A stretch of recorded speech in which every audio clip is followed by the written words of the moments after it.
And so tonight we're hosting Denise Laurintaitis. Did I pronounce that right? Yeah, Laurinaitis? Yes. closely. Yep. Denise is, as I mentioned, one of the artists who's in our current show, Surreal Geometries. And I first saw Denise's lumen work during a workshop, an online workshop that Ann Eater ran for us that she does once or twice a year.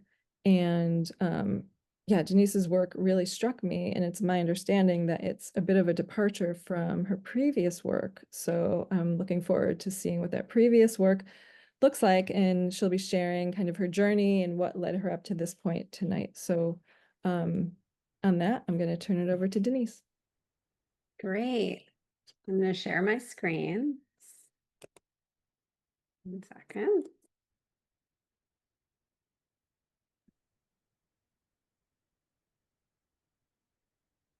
Can you all see it? Yeah, You see it? looks Perfect. good. Okay.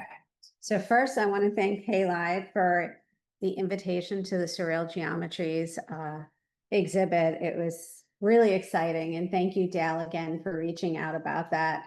I also want to thank everyone here who's listening.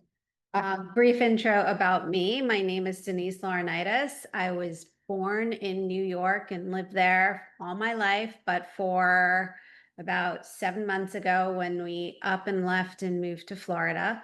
I'll go into that because that's tied to the current work that Dale saw in that class. This is a big change for me. So I want to go through how I got to where I am.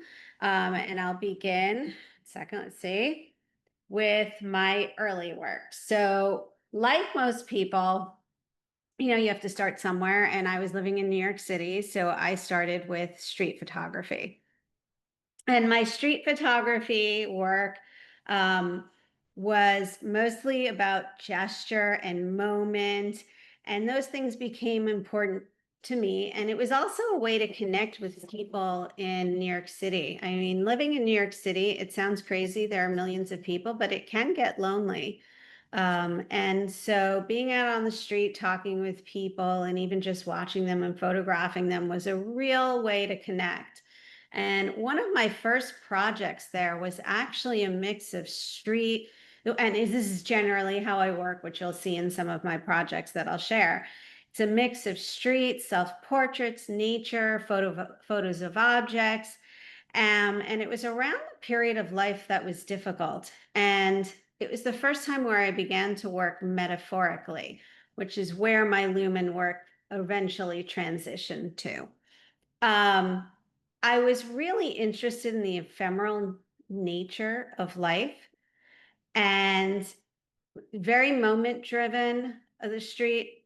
But generally just those if you want to say once in a lifetime things that happen, but very interested in water, light, moment driven. And I began to notice the tender nature of my imagery and the impermanence of the things that I was drawn to. All of this led to my first real body of work, which is Memory is a Crashing Wave. I always photographed my family, but change happened when I turned 47, which is an odd number. But when I turned 47, I realized that my son was 5. And when I was 5, my 47-year-old father became terminally ill. So it was really shocking to me that we had the same age difference. And as a 5-year-old, I didn't understand what was going on. And I thought my father was old. As a 47-year-old, I realized that my father was young.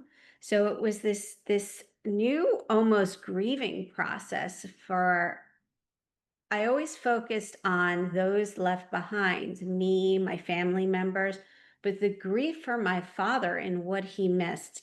So I began watching my kids and photographing them with intention. At the same time, I began mentoring with a wonderful documentary photographer. Her name is Stella Johnson. She trained under Konstantin Manos, and her work involves time spent in villages with people as a way to connect. He pushed me to photograph what was in front of me during that year in time, because I felt like I had to photograph the point in time until I turned 48 and I outlived him. I fine-tuned my imagery in there. Like Manos, Stella believed that every inch of the frame matters. And so I was very cautious of my edges and everything. And I became very intentional. As it is, is a crashing wave came about, and I'm going to read some text that goes along with it. I have a text along with my work, but I'll just read this one piece because it's a poem that'll help you understand what the project is about. I watch him, 5 years old, seeing such joy and innocence abound, bountiful like the rays of the sun as it grows and nourishes his soul. Like a bird that soars high above with a view of beyond, its feather gently falls to the sand and is swept to sea. Daddy, I hope you get better, whispers the wind, gently lifting Daddy and blowing me away. He dances on air, I crawl on cement. He lights up the room, I cower in the corner. Crash, the waves pull me down, the darkness suffocates and the walls collapse. I am 5, lost in the deep shadows. The trees have arms in reach for me. Mommy, his gentle voice calls from beyond, and I return. I hear the seagulls chirp in the distance, their song a soft lullaby of tranquility, and I know the truth. He sees hope in a small purple flower. He feels love in a stray deer. We smile at the sunrise, and the hole in the sand opens and closes as the waves crash without mercy. I focus to the now and not the never, and the tears recede. So I observed my family as a way to understand the significance of my father's early death. I watched them to find joy in the now. I compared our lives, what my life must have been like as opposed to my children's and my parents'. And sometimes my kids were stand-ins for me at that same age. I explored my father's things as a way to connect with him. And I noticed the age of the items. The style was outdated, or the paper was brown. And the oddest thing was the scent. The scent smelled familiar, and it brought him closer to being real. When you lose a parent at such a such a young age, you have such a short time with him, and all the adults who knew him have so many more memories and they share them with you, but it almost sounds like they're talking about a celebrity, this person high on a pedestal that you didn't really even get to know. So it was craving light in the darkness, and it was a new grieving process of outliving him. And again, there was a tenderness to the imagery, even if it was an item. And it really showed the impermanence of life. While I was photographing all of this, I was, as you know, as I said, I was watching my kids all the time. And I also photographed them at play. And when I photographed them at play, I decided that had to be in black and white. So I had 2 bodies of work being made at the same exact time. I'll just finish this. So that's when it's called The Missing Photographs. And I'll start here. So I photographed my kids at play. I was looking for joy, innocence, freedom, sort of all the things that were taken from me at a young age. And I really wanted to hone in what childhood was like in that its purest form. I noticed that my imagery became almost surreal. It had pure happiness, and it was easy, and it showed play. And again, there was that impermanence of childhood is fleeting. and innocence is fleeting, and joy as a parent to an adult to watch and experience again. And I continued making this. I still make images here and there. They are older. But it was later in the process when I realized and connected this to my own past. Years ago, when for one Mother's Day, I decided to organize my family photos growing up for my mother. We used to pick up the film at, the 1 hour photo. We'd all look through them, and then she would take the packet, drop it in a box, and stick it on the top of her closet. And when I was um, lining them up on the floor, I saw that there were photographs of my parents young and me and my sister and brother young. And then all of a sudden, we were teens or preteens, and there was nothing in that in between period. And it sort of coincided with between the age of I was when my father died and when we were old enough to make pictures ourselves. So it was sort of filling in the blank for me.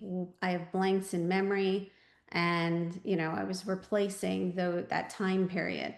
But it's also a replacement for many people, because at least of my age, because we didn't photograph, our parents didn't photograph things like this. They were mostly photographing events, holidays, smiling at the birthday cake, smiling around a table. So I wanted this to conjure up sort of like what it feels like to be a child. And so that was what the missing photographs was about. At the same time, Winnie came along. So Winnie is a pony. We leased her for 6 months for my daughter, who was interested in learning how to ride. And Winnie is part of the missing photographs. I separated it out because there's another layer here in Winnie. It's more about unconditional love and falling in love and how it develops. And it wasn't just my daughter who fell in love. I fell in love. We all fell in love with Winnie. And again, that tenderness came through in the relationship between my daughter and Winnie and me as the photographer and the subject. And what was wonderful about this period of time was I began to be able to see my daughter as the woman she would become. So it was leading to, adulthood, if you will. Winnie is when I noticed that my work really started to be about connection and tenderness.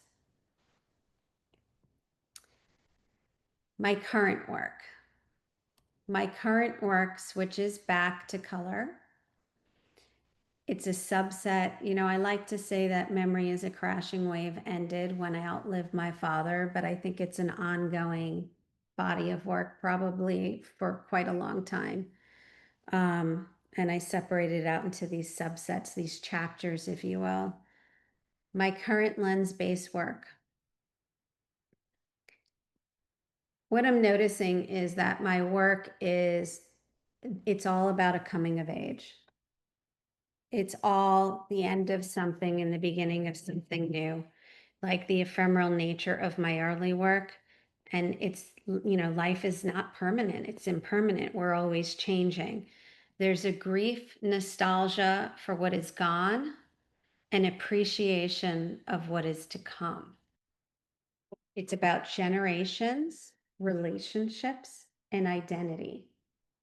The roles teens play, wanting to be an adult but still a child, and the role I play as mother, wife, daughter, and outside the family dynamic as a woman with passions.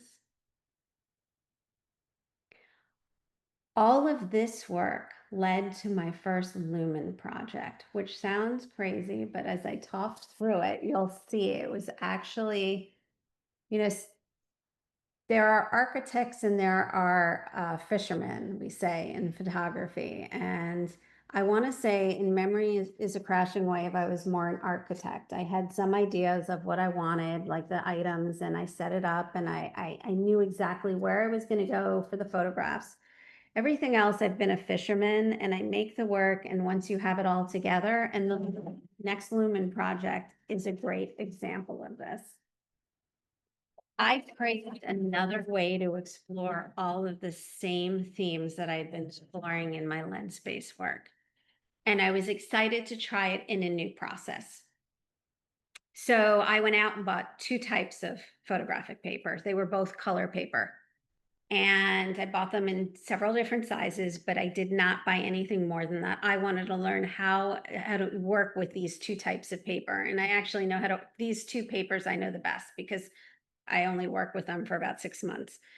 And I became fascinated with the space between the object and the paper. So for example, in this eyelash curler, you could see the original, the outline of the eyelash curler, but you can sort of see its shadow as well. And it was making a 3D item into a 2D lumen. My first one, I will admit, had flowers, the typical like flowers, leaves pressed into it. And I was just looked at it and I'm like, it's beautiful, but it has no meaning to me. Like this just didn't jive with what I was feeling. So I started to collect items of my family and mine and my husband's. And I started putting them together. And the more I worked, so these are, just daily items that my kids play with or have, my daughter's interests in horses, my son's Lovey and his goggles. And I loved how the goggles took on the red. So the goggles are red, white, and blue, but the red inside the goggle actually showed up on the paper. And the more I worked, the more I saw that I had created a family portrait. Same sort of thing. It was an extension of my lens-based work, what we're interested in currently. And I want to point out that the colors here are the scans of unfixed lumens.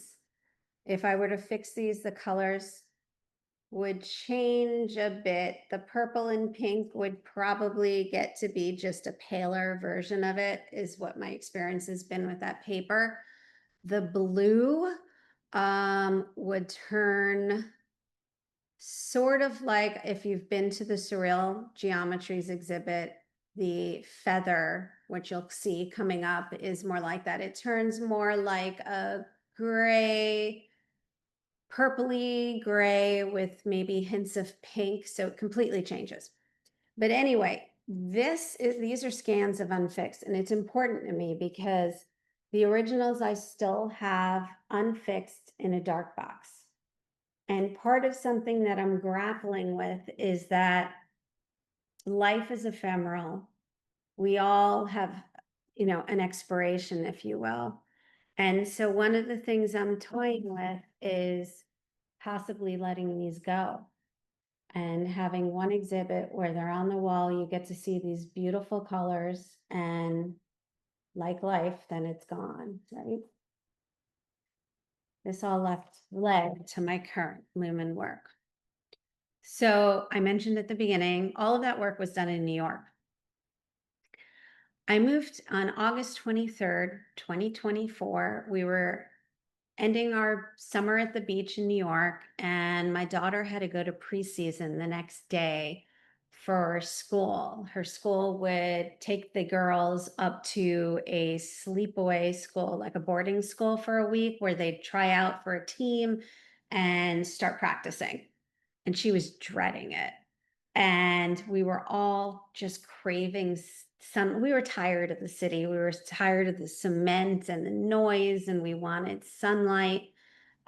Really, really wanted sunlight because the last winter and time had been difficult, and we had had such a wonderful summer. We just wanted it to keep going. So on August 23rd, I looked at my husband, and he wanted to start his own business. He had no need to be in New York City anymore. If anything, I probably had the most need for galleries and the like. And I said, why don't we move to Florida? Like, we could just up and move with 2 kids who have school, right? So a week later, my daughter and my husband packed suitcases and flew down, and she started high school 2 weeks late. A week after that, my son and I were on a plane. We took suitcases and shipped a few boxes, and we lived in a hotel for 3 weeks until we could find a home to rent. And it was probably the most spontaneous thing I've ever done in my life, and it was absolutely amazing. The liberation that we felt just like starting fresh was just rejuvenating. And I wanted my lumens to show that. And so I searched for different subject matter. And I parked my car one day, got out and walked around to the sidewalk, and my subject was lying right there on the ground. And this piece is about 100 inches long, 101, 2, 3, yeah, 100 inches long. And I dragged it around to my backyard. And I was excited because it was organic and messy and just free, and my basically covered what my life was, right? And I knew I wanted it in pieces. I could have ordered rolls and had it without the boxes, but I knew for my personality, I tend to be very organized. I color code my calendars so that I know everybody, when I say that, they want to see it. But yeah, I color code what it's about and what it's for. So I know, who it's for, what it's for, what it involves. And so the grid form made sense. And like memories, which are all connected to form a whole, the grid was important to me. So this is the first large scale lumen that I made. And then I got bigger. The one on the left is about 14 feet. The one on the right, I think, is 12 feet. As you see, there was a new paper here. I decided I wanted to expand my paper library, if you will. And I went and ordered all different types of paper. And this one was just a random choice that I picked, and I set it up. And it was exciting to see different colors than purple and blue, And so my first thing, and by the way, these I had to steal from like neighbors' yards and everything and drag them back to my yard because I mean it's a 14-foot palm leaf. And I never realized they were so big. They actually don't look that big, but they are.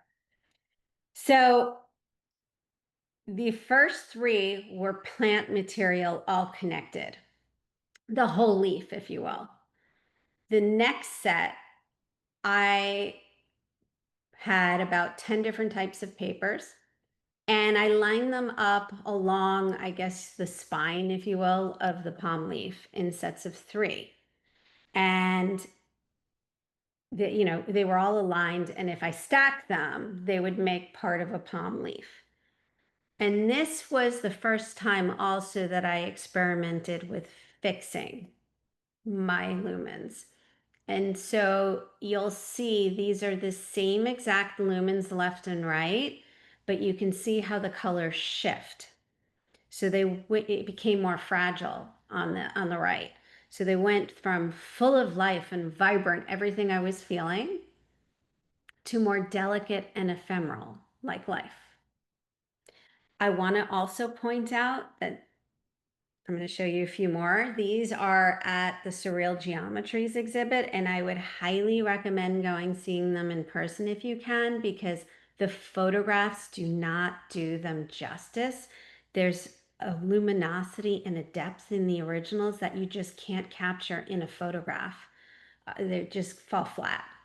So I really recommend. So this is that original palm that was blue, and in the exhibit you can see all these sparkles and the like across it that you just can't see when you photograph the lumens. I also began to experiment with light and time of day. So one of these was made at night and one of them were made during the day. And the colors change tremendously given all of the different variables. And I'll go into my process later. I'll talk more about it.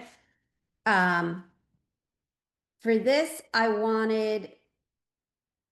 when I made these, I didn't align them on the palm leaf. I had giant palm leaves and the paper was sort of spread out, and I never meant to align. I wanted these to be more freeing, if you will. And then I wanted to push it further. So I invested in different size papers, and I had this great idea like at 9:30 at night to start setting it up. And I was so excited. I had, it's a process because my first lumen, I don't think I taped down, and then the page would fly away. So then I knew I had to tape it down. So this one, I started the process of taping it, but I wanted to, it's much easier when it's in a grid form. And here I am messing with the grid. And so I had this brilliant idea, tape it at the end, put them all down, and then number them and tape them down so it's a faster pickup.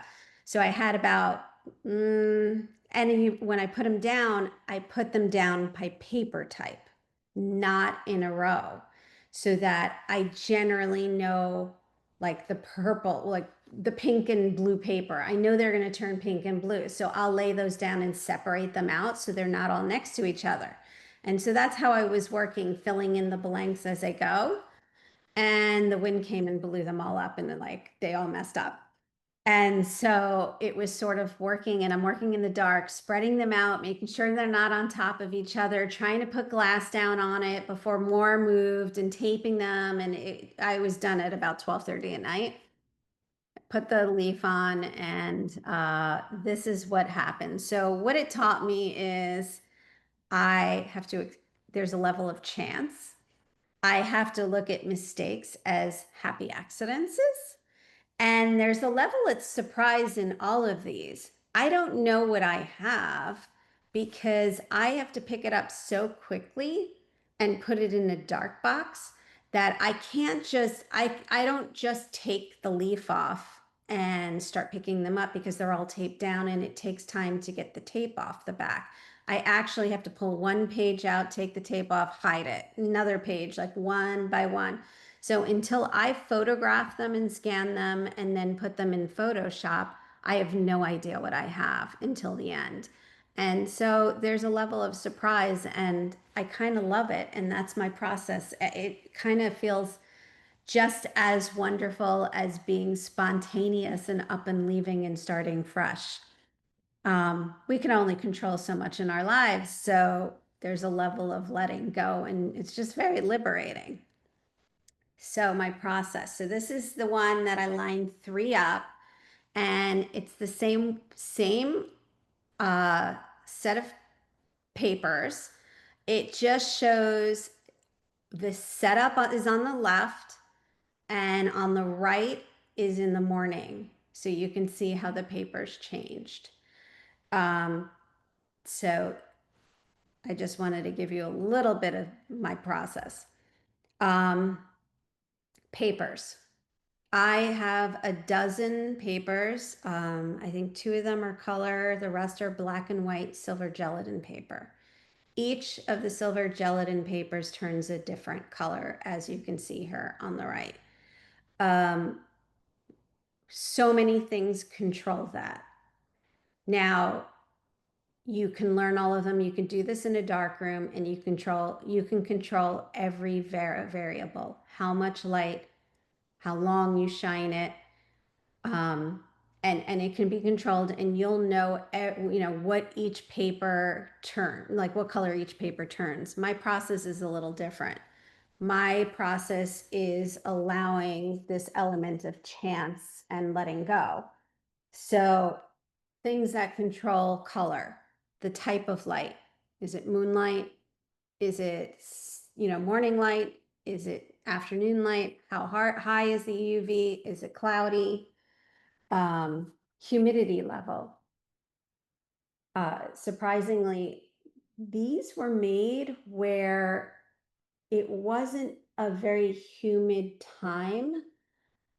during the day. However, because I laid them out at night, it was sort of like an early summer day where you have some dew in the morning. So some of these had dew, and you can see it on the right underneath on the bottom underneath the glass. Those blue marks were because it got a little wet. And I love that. Like I loved all the chants going on. I mean, I had on one of them, I look outside one morning and there's a bunny sitting on one of them. And I was like, okay, just you can live there for, I don't mind. The plant material and its freshness. So I'm going to go back. This one, the plant was a little more dead. So, and on this one, the plant was more alive than, I mean, it wasn't freshly cut, but it was way more freshly cut than the previous one. So the amount of that has, it gives almost like more humidity to the paper, so it changes it more in the sunlight. So that's something you have to consider too, whether you have glass or no glass. So that makes a difference too, as you can see, like where those blue spots are. And in general, like where you have more glass, the colors do change differently than where you don't have glass. And it's probably keeping in some of that like humidity underneath the glass. Now, again, you can control all of this in a dark room, but I can't outside. Fixer. Well, no, let's go through the process of how I make them first. Substances. Some substances help you speed the exposure and some of them slow it down. So I use certain substances for details in my lumen. Examples are coffee grinds, dirt, sand, things like that. Some substances will speed along the process. Citrus acid, salt, and I have used both of those as well, and it helps change the color. I'll experiment with them in different ways, whether I spray the plant material or if I just spray it onto the paper. Certain substances like butter slow down the process and you can almost block the sunlight from hitting places. You can experiment with tape, things like that. I don't usually experiment with the items that block the sunlight. I mostly use them as details in the background. And again, if you go in person, you can see those details more in the backgrounds. Here, I'm going to give you an example. This one, you can see these within, so there are 3 pieces of paper, and within the paper, there are some lines, vertical and horizontal. Some of those vertical and horizontal lines are the tile that are underneath the paper, so that has an effect on what comes through. And some of them are the glass and what the glass did. So that's why you have some of the blue and like the circular motions. There was glass too, keeping in a humidity, and where that glass touched the paper, sort of the color changed. Details in the background, you can see here, instead of just having a solid background, I have more detail in the background. And the left is pulled out of the sun, the right is fixed. So you can see how the color shifts. When fixing, I tend to use hypo. You can use other rapid fixers. I've not experimented with them. I've only experimented with hypo, and I have salt fixed. Salt fixing isn't 100% fix. I mean, if you have years that, before it would change, but eventually colors can change. My exposures are anywhere. Oh, and in my fixing process, I do play with toners. I have gold tone, and in one of the there's a grid of 6 in the show. I could probably go back to it. I just want you to see the difference. Okay, so gold toner.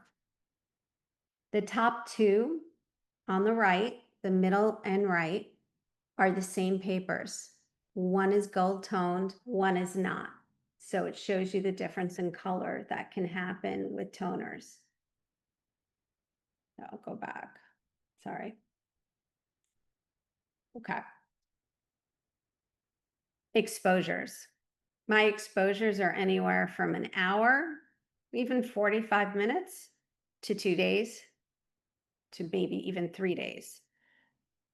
The papers each, you have to learn generally what I do watch them. There is a level of me watching them at night. I don't have to watch them so much, but during hard sunlight, I watch them.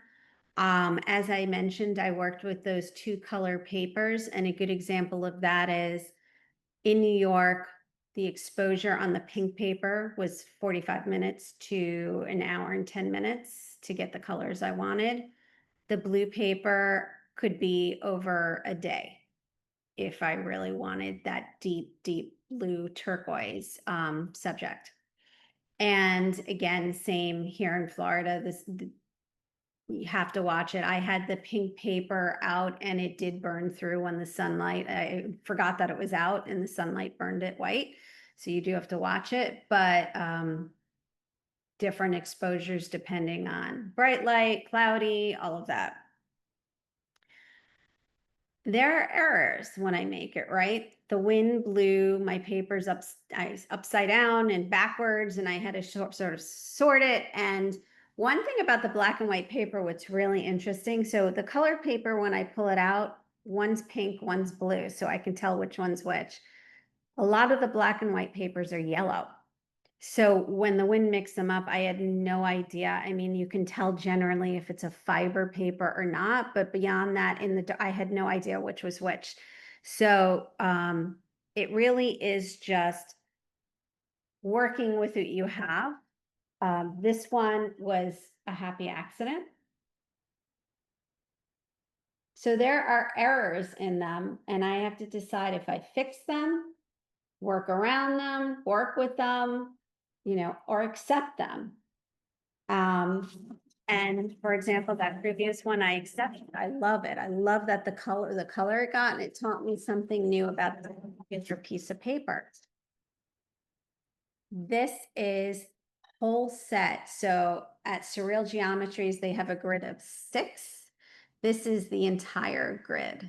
And we separated them out in Surreal Geometries as like sets of 3, but this is all of them mixed together. So you could see how different, the color feel is compared. It's not the same as the 2 grids that were mixed up, but you can see it's very, very different than them. The colors are softer, quieter, more fragile, more intimate, if you will, more tender, more impermanent in feel, just like all of my photographs.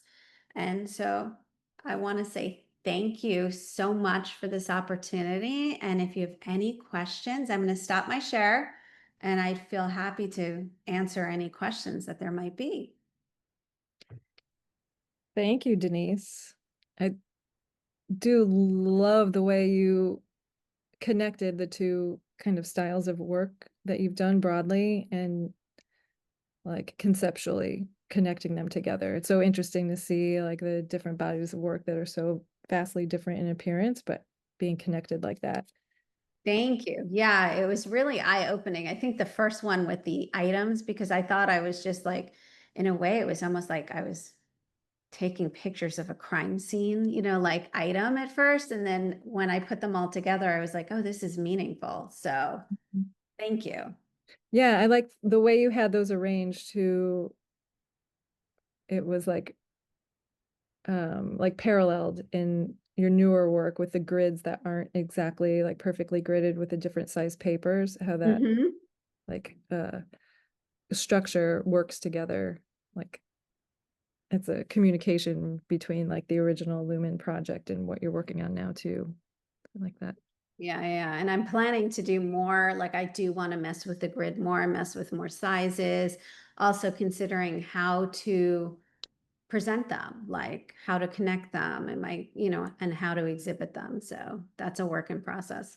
Yeah, and that's a conversation that happens with, so many people and groups who are working with lumens and other ephemeral processes. Like, do you embrace the temporary nature? Do you show them, like you were mentioning, potentially showing the work unfixed so that over the course of the show it fades out, turns black, turns dark? Or do you fix them? Do you scan them and show the digital prints, not at Halide, but somewhere else?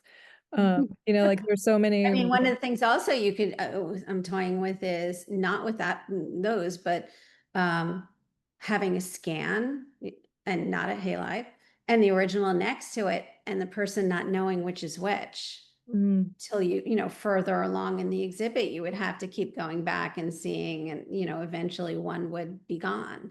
yeah, no, I love that. I mean, there's so many, like, again, conceptual approaches to processes like these and the conversations surrounding them. Like, each person has to answer for themselves, like what the concept of their project is and what fits with that. Are they examining the ephemerality of the subject matter, Hmm. and that'll determine, how they treat their final, or what's going to be their final print. So that's, it's an interesting conversation and something that you're thinking about as well. So Yeah. if anybody who's here has any questions, feel free to put them in the chat. I will open the chat up. So you could throw them in there, or there's a raise hand function on Zoom, and you could do that. Oh, I just think I raised my own hand. I didn't mean to do that. Um, there we go. Um, if you want to ask the question with your voice, you can use the raise hand function, and I'll let you turn on your mic. Um, if not, again, you can put them in the chat. I'm going to see if I could figure out how to unraise my hand because I did not mean to do that. No, I have no idea. All right. Also, I can save the transcript of the chat. So if anyone has any comments that aren't necessarily questions that you want to share with Denise, I can get a transcription of the chat and share it with her afterwards. And for those who are in the Philly area, again, the show is up through June. What did I say? It's a Sunday, June 15th, I think. Hmm. So if you're in the area or if you're passing through, just get in touch through the website, and we can make arrangements for you to come in and see the show, have a tour. Um, and yeah, once again, Millie's talk, she's the third artist in the show. That will be on June 9th, I believe. Let me look at my cheat sheet. Yes, it's a Monday in June, June 9th. And then what else? Jacob's talk is on our Vimeo page. And then there's that online class that will be on our website within the next few days for registration. That's about the history of surrealism in photography and tying that to projects that the students will be working on throughout the 4 weeks of the class. The class meets 3 weeks. We're skipping a week over 4th of July. So it'll be a total of 3 sessions over the course of 4 weeks. And let's see, Linda put something in the chat. Thank you for sharing your work. She loves the simplicity of using one subject in multiple pieces of paper. And she's wondering if you prefer the color paper or black and white paper. I actually prefer the black and white paper now. So I worked with the color one thinking that I would get more colors. And I probably just need to push it further. The black and white paper has more color options when you expose it to the light and more surprise. So the blue and pink paper are the color paper, and the blue generally turns that turquoise. Black and white papers turn all different colors, and there's one that's named like warm tone and one that's named cool tone. The warm tone was the fiery one that I had in the PDF, and under certain circumstances, not all times did it turn that fiery. And the cool tone actually was the one that went a little fuchsia, where I said it was a happy accident. So the colors are bolder and more varied than the color paper. So yes, I definitely prefer the black and white. And I would say you really just need to experiment. There are so many different types. Like I think I said I have about 10. And that doesn't even scratch the surface. But two of my favorites are the ones that are deemed like warm tone and cool tone by Ilford.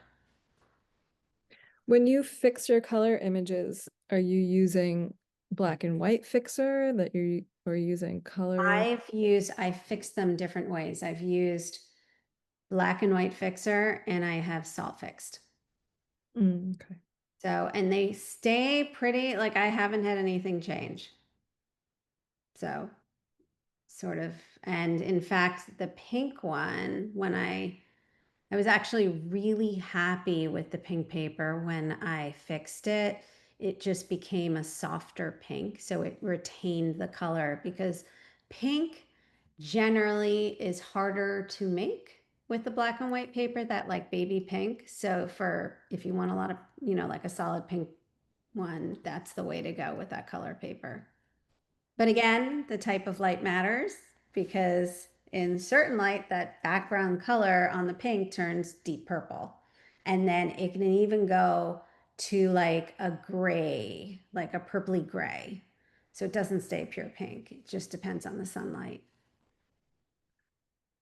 So many variables. I know. And most people say one thing, I mean, there is the tip. I could give you the tip that some people say you should take that piece of paper, expose it the way you want it, take a picture of it, fix it, take a picture of it, take those pictures, print them, and put them on your box so you know what colors they turn. However, as you saw in my pieces, there's so many. That works if you're controlling every single variable.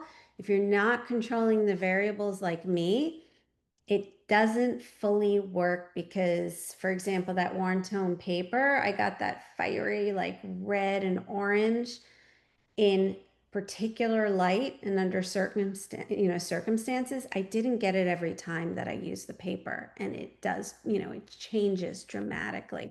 And for me, it's more about the surprise.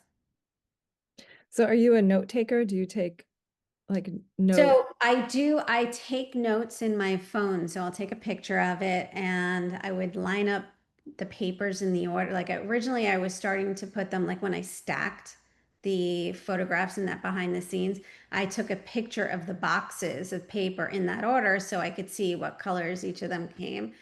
And after that, my note taking really just sort of like, no, I have no idea. If you asked me, I could tell you in that last one, generally a couple of the papers, like the warm tone, the cool tone, and maybe like the color, and the rest, I have no idea what they were. And especially like even if I had taken notes where I put it, the wind blew them up in the air and I have no idea where they went. So Well, we have some questions that you may or may not be able to answer then.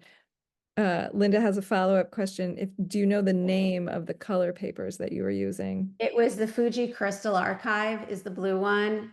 And the other one is an Ilford positive paper, I want to say. The direct positive paper from Ilford. Those two I knew better because that's all I had at the beginning. Have I used expired paper? I have not because this was a new process. So I ordered all, well, I will be using expired paper because I ordered so many paper and there's only so much I use at a time. And I did that purposely so that some will expire and hopefully that's sooner rather than later. So no, I'm, I haven't yet. That's actually interesting. I wonder because like if you if the paper that you bought expires, it's still not that old. You know, I know there are a lot of people working with papers from like the 70s or whatever. I wonder if you could, especially with the color paper, like maltreat it in order to like speed up the degradation and then play around with it. Because like color paper is especially like cranky if it gets like heat and humidity. No problem. Here in Florida with humidity, I could stick it in my garage and just let it, you know. Yeah, yeah, stick like put a few sheets out there or whatever and put them in your garage or bury them in a box in the humid Exactly. soil, And hot and humid, you compost pile or something. I don't know. know. See I if know, that and see what happens, right? That would be so much fun. Like, I think that's what I love about the process. It's fun. It's just so much fun experimenting. Like, and I was out earlier with my son, and there was a giant leaf. He's like, that's longer than anything you've made. I mean, and it was wet. And I'm like, oh, yeah, it would be so great. It's wet, and we'll see what happens. So I might go back later for it. We'll see. excellent. Um, all right. So I hope, yeah, I think we answered those questions, hopefully. Yep. And if anybody else has any questions, I'll leave it for a couple more seconds for any last minute questions. But I want to thank you, Denise, for both being in the show and then doing the talk. Yeah. Like I said, it was great to see like your previous work and how that work, even though it's like seems to be, visually very different from what you're doing now. See that the themes that tie them together is really insightful. Yeah. Yeah, no, it was really exciting to try something different to, along with the same themes and get that feel. Yeah, great. All right. Well, if we don't have any more questions, thank you again, Denise, for being part of the show and doing the talk. And thank you for everybody who came out tonight. Um, yeah, and check out our Vimeo page for Jacob's talk if you missed that last month. And eventually this talk will make its way up there as well. Thank you so much. All right. Good night, everyone. Bye.